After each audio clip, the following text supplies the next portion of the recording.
कृण्वन्तो विश्वमार्यं कृण्वन्तो। दुर्योधन की वीर गति। शल्य के मरते ही कौरव सेना में भगदड़ पड़ गई। पांडव दल ने पीछा कर असंख्य सैनिकों का संहार किया। यहाँ तक कि कौरव पक्ष के महारथियों में से केवल 4 अश्वत्थामा, कृप, कृतवर्मा तथा स्वयं दुर्योधन ही बच रहे हैं। दुर्योधन भागकर द्वैपायन नाम के सर में जा छिपा। शेष तीनों वीर बीहड़ जंगल का रास्ता पकड़ लिए। पांडवों ने दुर्योधन की खोज में रणभूमि का चप्पा चप्पा छान मारा। अंत को शिकारियों का एक समूह जो दुर्योधन को कृप आदि के साथ वार्तालाप करते सुन चुके थे, भीम को दुर्योधन के छिपने के स्थान की सूचना दी। पांडव कृष्ण समेत वहां जा पहुंचे और दुर्योधन को लड़ने के लिए ललकारा। युधिष्ठिर ने उसके इस प्रस्ताव को न्याय समझा कि उसके साथ पांडवों में से कोई एक गदा युद्ध करे।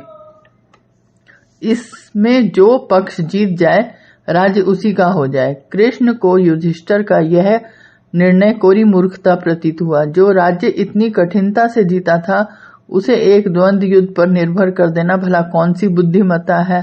यह युधिष्ठिर का एक और जुआ था। जो मनुष्य जीवन से निराश हो चुका हो, जिसके लिए जीना मरना एक सा हो, जिसकी दृष्टि में हार जाना या प्राणों तक से हाथ धो लेना कोई घाटे का सौदा ना हो, क्योंकि वह मर तो पहले ही रहा है, उसके साथ लड़ाई ठानना अपने प्राणों को खामखा बलि चढ़ाना है। उसे तो अब जान तोड़कर लड़ना ही है। यदि वह मर जाएगा तो इससे उसको नई हानि क्या होगी। ऐसे हताश मनुष्य के मुकाबले में अपनी जान मुक्त जोखिम में डालना और कुछ हो नीति नहीं है। किसी एक पांडव पर उसने विजय पा ही ली तो दूसरे को उसे नीचा दिखाने का अधिकार क्यों ना हो। यदि सारा महाभारत का युद्ध युधिष्ठिर के स्वीकार किए नियम से लड़ा होता तो बात और थी। तब तो अभिमन्यु युद्ध को कभी का जीत चुका होता। जब सारा युद्ध इस नियम के विरुद्ध लड़ा गया है तो अब अनियम ही नियम है। युद्ध का तो परिशिष्ट भाग इस अनियम रूप नियम का अपवाद क्यों हो।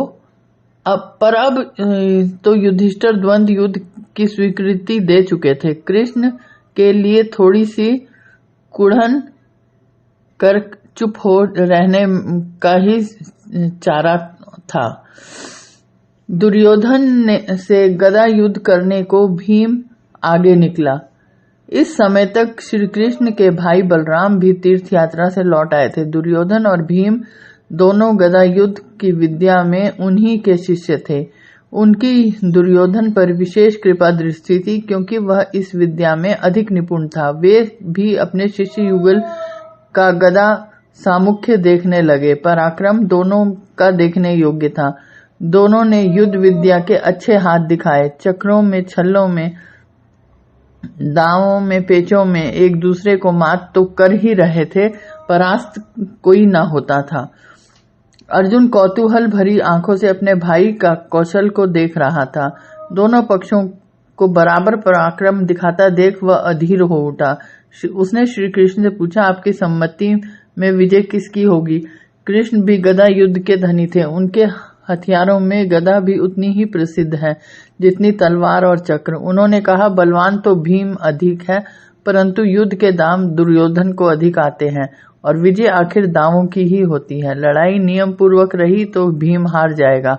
हाँ, यदि उसे अपनी वह प्रतिज्ञा स्मरण आ जाए जो उसने दुर्योधन की निर्लजता पूर्वक भरी सभा में द्रौपदी के सम्मुख अपनी रान खोलकर दिखाने पर की थी, तो मैं युधिष्ठिर की वह रान गदा से न तोड़ूं तो नरकी हो जाऊं, तब जीत भीम की हो सकती है।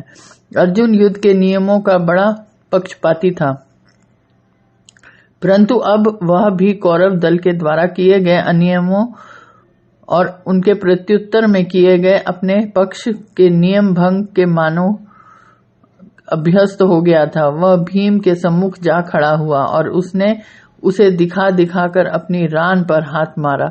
गदा युद्ध में नाभि के नीचे वार करना वर्जित है। भीम ने पहले तो दुर्योधन के सामने यथापूर्वक चक्कर काटे और कई प्रकार से सरल दावों से गदा के वार किए। अंत में जब वह ऊपर को उछला तो इसने गदा का प्रखर प्रहार कर उसकी रान तोड़ दी। इस प्रहार का आघात इतना प्रबल हुआ कि वह अंतिम सांसें लेने लगा। बलराम इसे जोश में आ गए और भीम को उसके नियम भंग करने के लिए दंड देने को आगे बढ़े, परंतु कृष्ण ने अपनी भुजाओं के घेरे से उन्हें रोक लिया और यह कहकर कि उनका जोश ठंडा कर दिया कि वह नियम भंग भीम ने अपनी प्रतिज्ञा पालनार्थ किया है। बलराम उसी कुपित अवस्था में रण क्षेत्र से चल दिए। भीम दुर्योधन को मार गिराने से ही संतुष्ट नहीं हुआ। उसने गिरे हुए दुर्योधन के सिर पर लात मारी और उसे कुवाक्य कहे। युधिष्ठिर इस पर बिगड़ा, आखिर वह भी तो राजा था। एक दम तोड़ रहे राजा का वृथा का अपमान उसे असह्य हुआ। कृष्ण ने भी कहा, मरे धूर्त को और क्या मारना। इस पर दुर्योधन को क्रोध आ गया। उसने कृष्ण को खूब जली कटी सुनाई। उसने कहा, भीष्म का कूट विधि से वध अर्जुन से कराने वाले तुम ही तो हो। द्रोण की मृत्यु के लिए असत्य भाषण की मंत्रणा देने वाले तुम ही तो हो। जयद्रथ को मरवाने वाले तथा भूरी श्रवा का सिर उसकी योगावस्थित स्थिति में कटवा देने वाले और फिर कर्ण पर आपत्ति में वार करवाने वाले तुम ही तो हो। अब यदि तुम्हारी सलाह से अर्जुन ने भीम को इशारा कर गदा युद्ध के नियमों के विरुद्ध मेरी रान तुड़वा ही दी है तो इसमें आश्चर्य ही क्या है। मैं इतने नियमों के भंग का दोष अकेले तुम्हारे सिर पर धरकर तथा तुम सबको नरकीय बनाकर स्वर्ग चला हूँ। श्री कृष्ण ने दुर्योधन को वही उत्तर दिया जो वे इससे पूर्व कर्ण को भी दे चुके थे। इतने में दुर्योधन ने आंख मीच ली और परलोक की ओर प्रस्थान की तैयारी करते करते कहा, हमें तो क्षत्रियोचित गति प्राप्त हो गई है। इसी दिन के लिए क्षत्रिय पुत्र संसार में आता है। रहे युद्ध का अनिष्ट परिणाम, इनका भार उन्हें उठाना होगा जो पीछे रहेंगे। मरते समय दुर्योधन की मुद्रा निर्भय वीरों की सी थी। महाभारतकार ने और तो सब स्थलों पर दुर्योधन के माथे पर खूब कालिख पोती है, परंतु यहाँ उसके साथ पूरा न्याय किया है। लाख पतित हो, पापी हो दुर्योधन, भीरू न था। रण क्षेत्र में वह अपनी जान हथेली पर लिए लिए फिरता था। संधि के प्रस्तावों को जैसे युद्ध से पूर्व ठुकरा देता रहा था, युद्ध के बीच में भी ऐसे क्षणों में जब उसके पक्ष की स्पष्ट पराजय हो रही थी, उसी शान से रद्द कर देता रहा। विपक्षी की कृपा का भिक्षुक होने के स्थान पर मरणोत्सर्ग इसे अधिक इष्ट रहा। योद्धाओं की दृष्टि में यह वृत्ति वीर वृत्ति है और उस समय के क्षत्रियों में प्रचलित विश्वास के अनुसार यदि शठ में भी मनोवृत्ति पाई जाए तो वह भी रणभूमि में खेत राह सीधा स्वर्ग को सिधारता है। दुर्योधन के सिर पर महाभारतकार ने इस समय आकाश से फूलों की वर्षा करवाई है। उसे स्वर्ग ले जाने को देवोचित विमान लाकर खड़ा किया है। गंधर्वों और अप्सराओं द्वारा स्वर्ग जीते वीर की स्तुति कराई है।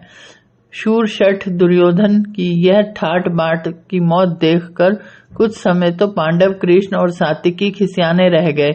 उन्हें इस बात की लज्जा रही कि कुछ भी हो, इस आतताई ने अपनी निर्भीकता के कारण अंतिम श्वासों में ही वीर गति प्राप्त कर ली है और हम सत्य और न्याय के पक्ष लेकर भी अभी उससे वंचित रह गए हैं।